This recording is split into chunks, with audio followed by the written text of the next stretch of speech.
تلات ألوان ونسر يا جنة في أرض ربي في وسط الدنيا قصر صباح الخير.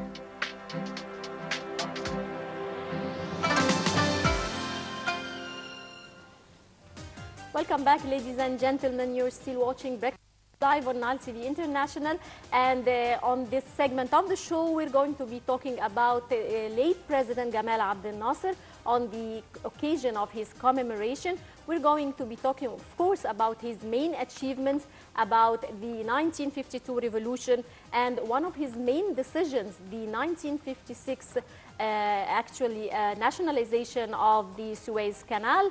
We're going to be talking about, of course, his achievements in the on the political and economic level in Egypt. And on this issue, we're glad to be joined by Mr. Mohammed Al-Kholi, international media expert. Good morning, sir, and thank you for joining us. Good morning, thank you. A very good morning to you, sir. Thank you.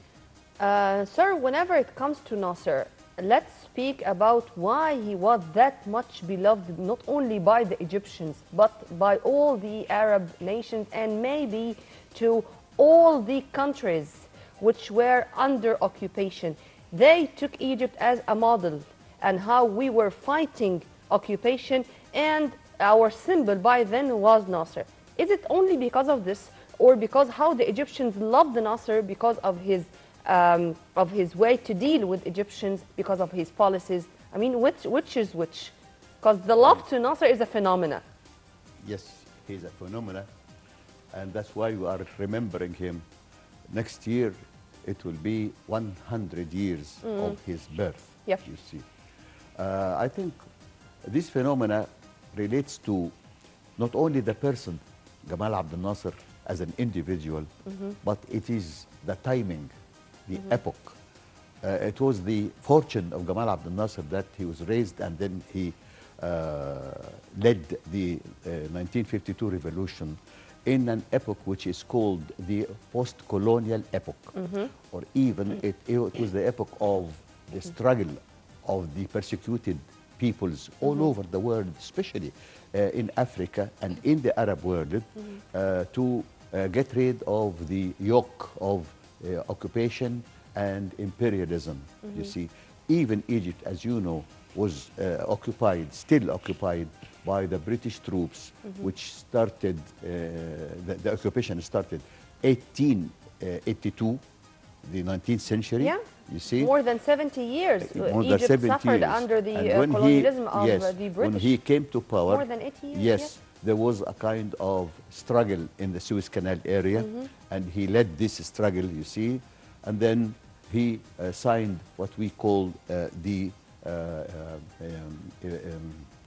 Al-Gala. I don't remember even the name of the treaty now.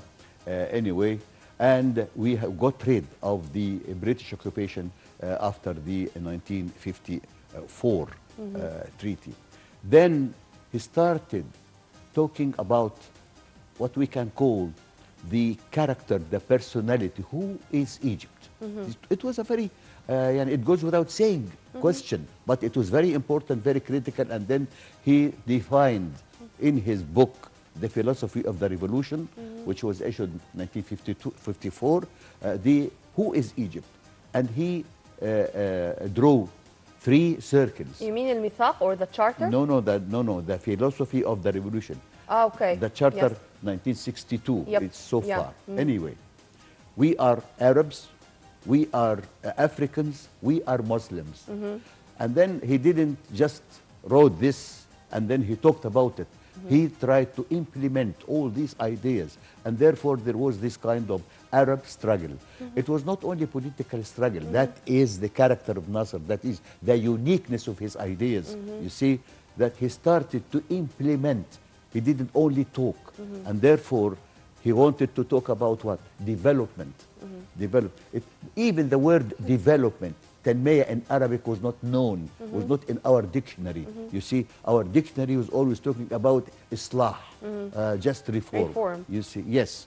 And then this development plan required that we would have something called the high dam. You see, the high dam required money.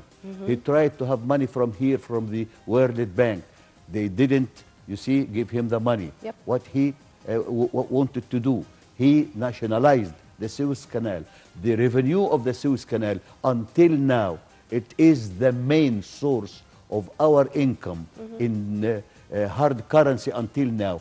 When you have the currency now from the Suez Canal, you have to remember who did that. It was a very brave, courageous step, and he paid the price. And the Egyptian people paid a price. The tripartite aggression. Yes, but he could lead the country into the wiping out of the what we call the tripartite aggression. And after that, you see, on the international arena, you see, he chose with President Nehru of India, President Tito of Yugoslavia. They chose not to commit themselves either to during the Cold War, either to the East camp led by the Soviet Union or the West camp led by the United States, and they chose something. They chose the what we call the non-aligned, and they established in Berioni, 1956, the non-aligned movement. Until now, I worked for the United Nations. I know whenever I see the non-aligned movement and the leaders have their own say in the General Assembly of the United Nations, I remember what these people, what these grand leaders did, Nasser or Nehru or Tito. Right. Sir, of course, you've just mentioned the 1956 nationalization of the Suez Canal, which was one of the great decisions taken by late President Nasser. I would like you to tell me all the circumstances that were around when he took that decision, and what were the repercussions of this major decision later on. I'll tell you something. Nasser, by the way, he was a human being. He has his own achievements and his own errors and failures. We don't worship a person, but we admire a person, and we appreciate what a person did for our people. Nasser, the main good thing in him, in my opinion, is he wanted to learn. He was always in a kind of perpetual learning. I think Jawaharlal Nehru, the Indian leader, who was a very wise man, when he saw Nasser and sit with him in first time in 1950, maybe 55, something like that, he said, this leader is a promising man because he has a kind of desire always to learn. Nasser learned it in the 40s, in the political literature of that area, when he was just an officer. When he participated in the 1948 war. Yes, I understand. In our literature, political literature, there is a mention of we want to nationalize the Suez Canal. Before Nasser, he learned part of his ideas, and then when he took power, he started trying to look for how can we do this. And then he relied on a scholar. It's called Dr. Mustafa Al-Hifnawi. And Dr. Mustafa Al-Hifnawi, he took his doctor thesis in the Suez Canal in Paris, you see.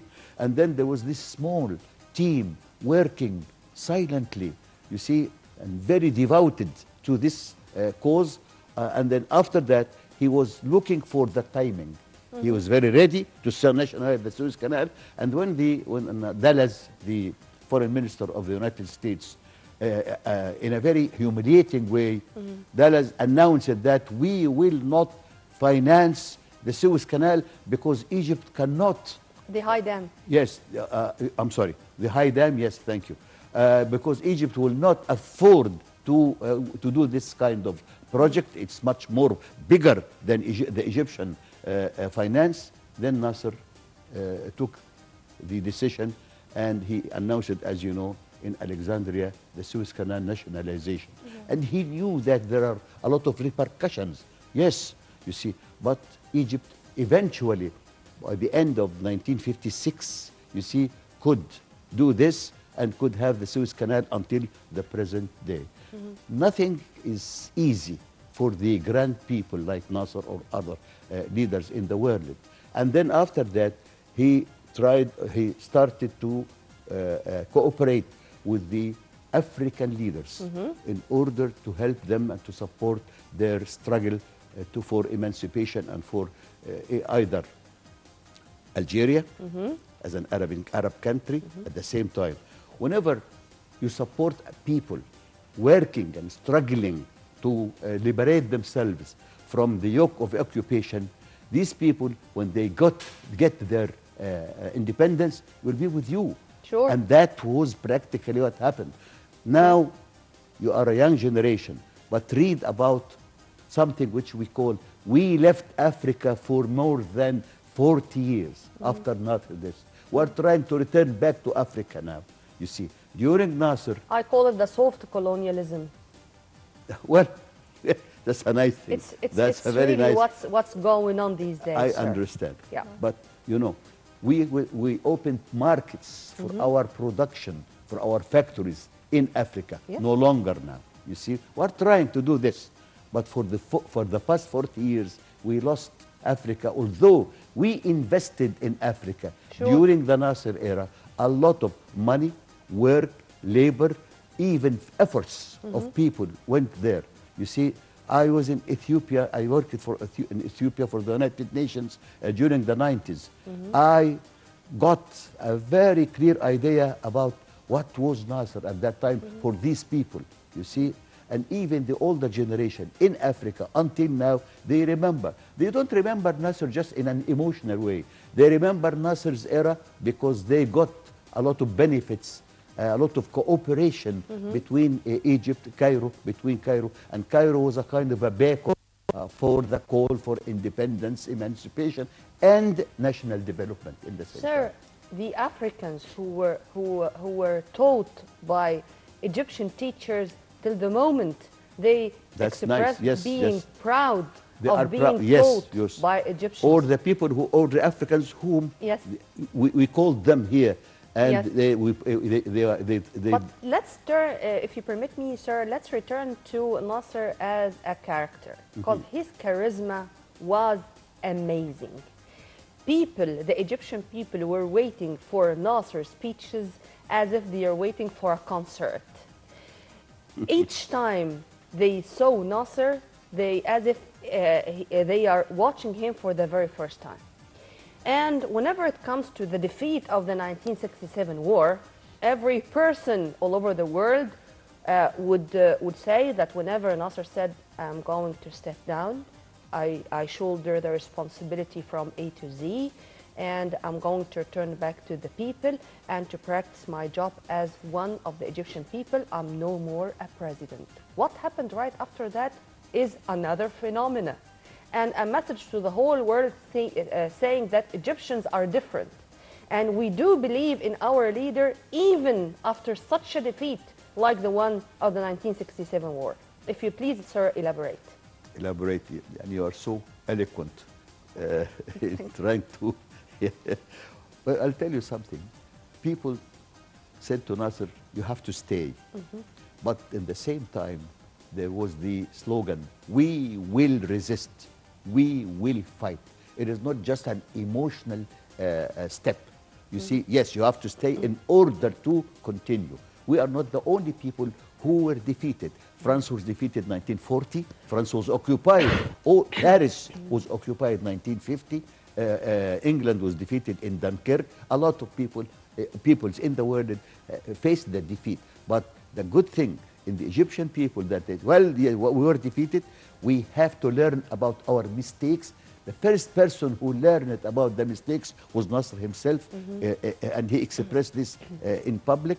And then, as you know, the 3 years of his life, the last 3 years of his life, he rebuilt the troops, the army, and he regained our reputation and our will to defeat the enemy.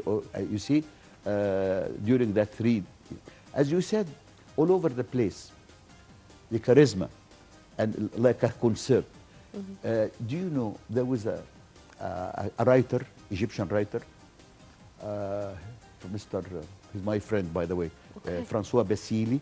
He is living in America. He's an American now, but he wrote an essay saying that the Arabs, not only the Egyptians, always have three people or three figures. The first person is the boss, al-Rais. The second person is al-Ustaz, the professor or the mentor. The third person was the lady. Al-Rais was Nasser. Al-Ustaz or the scholar or the mentor was Muhammad Hassanin Haykal. And al-Sit was Kulthum. This trio was always in the hearts and minds of the Arab people all over the Arab region. Right. Sir, in relation to this issue and in relation to the charisma of Nasser, he was put on the top world leaders who are the charismatic world leaders, like Hitler, like different world leaders who are said to be charismatic leaders. How did this charisma affect Nasser's policies, and how did it affect his popularity in Egypt? How did it affect his rule for the whole period of his First regime? of all, charisma for Nasser himself was something, let's say, popular. I mean that it was derived from the people's awareness of his personal behavior, his family life. All the people in Egypt felt that Nasser share their lives, that he is so simple, that it is very important, that he and his family are living like any Egyptian middle-class family. And it was true. You see, so you think this charisma was out of his loyalty to Egypt or out of his certain personal characteristics that Nasser first had? of all, it is something from God. You see, first of all, you see, in the personality. But some people abuse their charisma, you see, and some people try to employ their charisma for the benefit of the people. The man in the street, you see, and when I'm telling, I was sort of normally I was young, very young, but I remember, man in the street felt that Nasser is a part of his family, and he is part of the Nasser's family, you see, and especially during the building up, the establishment of the high dam, you see, the Upper Egypt people, you see, either laborers or engineers or anything, technicians from every level, felt that they are doing this because Nasser wants them to do it, you see. And whenever he wants to, he was living there or he was visiting the place, they were just behaving like a family. And they did something, you know, marvelous, the high dam, you see. In the same time, always he was looking for the lower, or let's say the lower middle class people, their benefits, their education for their children and everything. And when he established the system of free education, especially in the university, it was not just to win people's favors. He wanted to establish a kind of what? Middle class. Because the middle class are the builders of any renaissance in the world. And therefore, during the 60s, there was the middle class. The sons and brothers of the fallahin, of the farmers, of the poor people, who never dreamt one day that they will be educated in the university, at the university. In the same time, these people, when they were educated at the university, you see, quality education, that education which graduated Ahmed Zuwail or Magdi Yaqub, it was quality education and free during the 60s. These people have been sent to complete their studies in Europe, Eastern Europe and Western Europe. All these things made the Egyptian society much more aware of its potential. You see, and therefore, I'll tell you something. At that time, the Nasser's time, we had what we call the productive economy. The problem is, after Nasser, we had the rent economy. The rent economy does not produce anything. It is just waiting for having money from the Suez Canal or from Maybe what the you have just tourism. mentioned, sir, if you permit me to say, was that much suitable for this era. But unfortunately, it was not suitable for the future or the strategy. No, you can build for the future. You can build from the present if you have productive economy. I don't think. Let me the other let me strategies, no sir. let me continue. Sure. The World Bank at that time, the statistics of the world, the evaluation of the average growth rate at that time for Egypt, according to the World Bank, was 6.7% every year.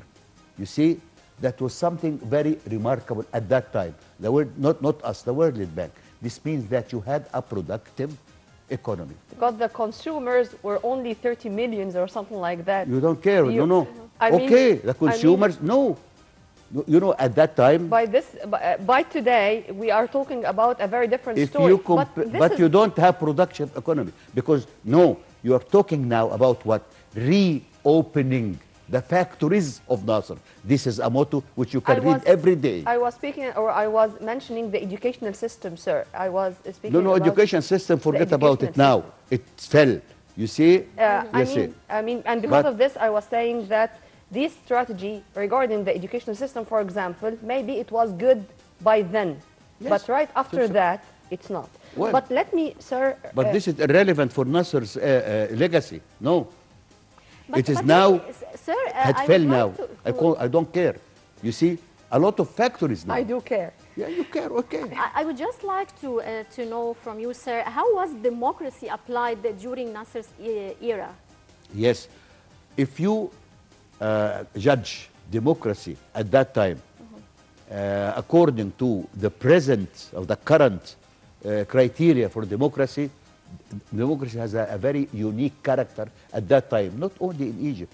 It was the time of after the post-Second World War democracy. You see, it was the time of great leaders, you see, maybe charismatic or not charismatic, we don't care. It was the time of trying to mobilize all the peoples in a kind of one-party system, like China now, or something which is called the alliance of the working people of the country. تحالف قوى الشعب العامل. What about the motto. the socialism? What about that socialist system? At that time, they chose a kind of Egyptian Arab socialism, which is not Marxism. You see, at that time, the Marxism or the communism proved that it is successful. At that time, Soviet Union. China Latin and the America. Soviet Union. Yeah? Latin America.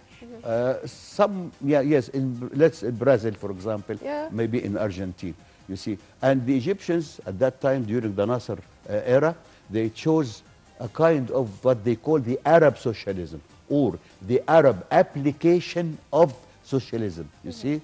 But whereas the socialism in China or in the Soviet Union was based on what? First of all, the bloody class strife. The Egyptians said, no, it's not bloody. We are trying to reapproach the classes of the society with each other, you see. Right. Second, the abolition of religion.